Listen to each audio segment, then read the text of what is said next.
અંકલેશ્વર નગર સેવા સદન દ્વારા હાસો રોડ પર તુલસી સ્ક્વેર પાસે સ્વદેશી મેળાનું આયોજન કરાયું છે। શહેરી વિકાસ અને શહેરી ગૃહ નિર્માણ વિભાગ, ગુજરાત શહેરી આજીવન મિશન અંતર્ગત આ મેળો 28 ફેબ્રુઆરીથી શરૂ થયો છે। આ મેળો 9 માર્ચ સુધી એટલે કે કુલ 10 દિવસ ચાલશે। વડાપ્રધાન નરેન્દ્ર મોદી સ્વદેશી વસ્તુઓના વેચાણ અને ઉપયોગના અભિયાનને અનુસરીને વોકલ ફોર લોકલ ને પ્રોત્સાહન આપવા આ મેળાનું આયોજન કરવામાં આવ્યું છે। મેળાનું ઉદ્ઘાટન અંકલેશ્વર નગર સેવા સદનના ઇન્ચાર્જ પ્રમુખ ભાવેશ કાયસના હસ્તે કરવામાં આવ્યું હતું। આ પ્રસંગે ચીફ ઓફિસર કેશવ કેલોડિયા, અંકલેશ્વર શહેર ભાજપ પ્રમુખ ધર્મેન્દ્ર પુષ્કરના સહિતના પદાધિકારીઓ અને આમંત્રિતો ઉપસ્થિત રહ્યા હતા।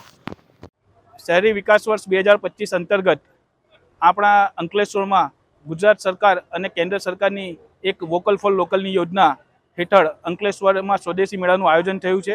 આ સ્વદેશી મેળો તારીખ 28 થી તારીખ 9 સુધી અંકલેશ્વરમાં 10 દિવસ માટે કાર્યરત રહેવાનો છે। એનો સમય સવારે 10 થી રાતના 10 સુધીનો રહેશે।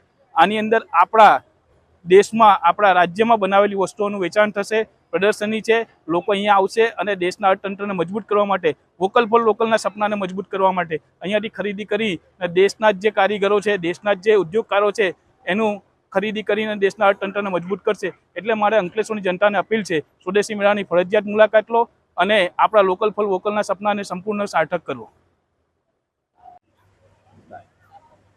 મારું નામ સચિત ચૌધરી છે। હું દૂધમોગરાથી આવું છું અને અંકલેશ્વર નગરપાલિકા દ્વારા આયોજિત સ્વદેશી મેળામાં અમે દુકાન કરેલી છે। અમારી બાંબુની બનાવટ અમે વેચીએ છીએ। જ્યારે બાંબુમાંથી બનાવેલી ફોટો ફ્રેમ, ટેબલ, ખુરશી વગેરે વગેરે નાની વસ્તુઓ અમે લઈને આવ્યા છે। એટલે તો તમે અમારી સ્ટોલની વિઝિટ કરો।